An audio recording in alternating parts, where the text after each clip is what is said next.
gobolkan waa gobol aad u baaxad weyn oo ilaa iyo 279 oo kilomitir square ah 1897 buu Ingiriiska u ballan qaaday inuu Itoobiya ku wareejinayo 1954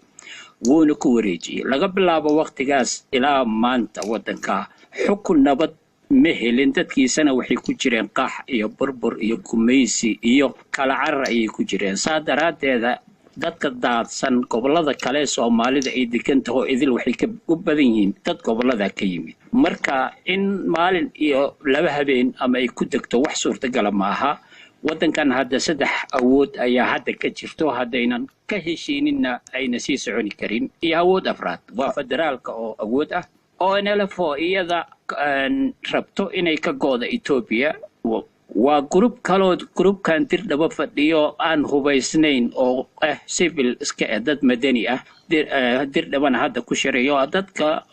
يعني bulshada ururada bulshada ah iyo xisbiga hadda talada haya ee gobolkan hayo marka Axmed waxa leedahay hadii aan la heshiin oo aan la isku iman xalku ma dhawamiya xal ma dhaw hadaan la heshiinin oo inta horta laga heshiinin mustaqbalka dadka Soomaalida ee ku nool deegaankan xaguu wajahaya horta inaan hadaan laga heshiin sidaad la socoto markuu dictator yimaad Cabdixaafid waxa laga dhaxlaa dictator burbur bulsho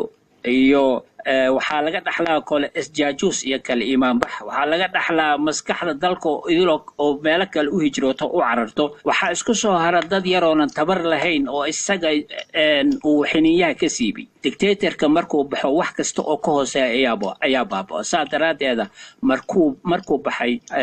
inacab xad moodaa in wadanka wax maamul oo fiican uu ka jirin xisbigan uu ka tagayna waa dad asaga uu tarbiyo dhaqankiisii watee wax weyn dad soo kordhin kala maaha hadana lagu soo darin xoogaha kala dibadda joogo oo xukun ka baxsan oo laga yaabo inay maskax furan yihiin waa tahay Axmed marka hadii aynu imika soo daadegno maxay kula tahay waxa keenay imika isbedelka hoggaanka ee ismaamulka bas la oran kara waa isbedel waqtigan isaga lama dhihi kara hadda waa isbedel mar hadduu xisbigii meesha sii hayo xisbigan wuxuu u eg yahay miitaalka North Korea ama Koreada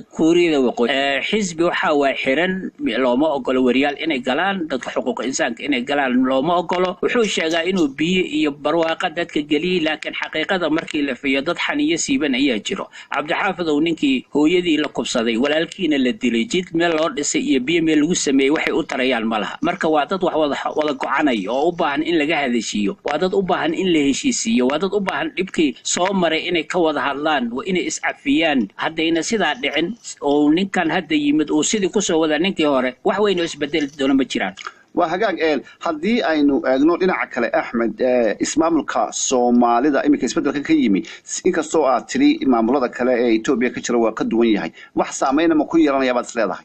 maya sababtoo waxa saameyn karaan ay qowmiyadan isku dhaw yihiin waa Oromana hadda Oromiya gobolkaas iyo gobolkan hadda heshiis maaha waxa ka dhacayo weligeed waxa ka dhaco gobolkan Soomaalida ee degta Itoobiya ma saameeyo Itoobiyaanka kale waayo kamidba maaha Itoobiya marka federaalka waa saameynta waa hal dhinac saameynta korun bay ka imaataa waa hagaag hoos kama tagto waayahay isbedelkan khilaafkan imika ka taagan imika socday maalmihii u dambeeyay ee deegaanka ismaamulka Soomaalidu ma mid ku eg oo ka yimi oo kaliya ismaamulka Soomaalida dhexdeeda mise waa ilaa dawladda federaalka mid lug ku leh ayaad isleedahay way ku leedahay waxaa jira Cabdixaafid oo deep state-ka ama dawladda hoose mugga weyn ninkan hadda meeshii yimid Abiy Ahmed ma rabaan awoodaha aan rabin oo loo codeynin Tigray kamid ah hadalkaasina waxa uu dambeeyay Dr. Axmed Sheikh Maxamed Axmed Tiir oo ka faallooda arrimaha gobolka oo goosii horeysay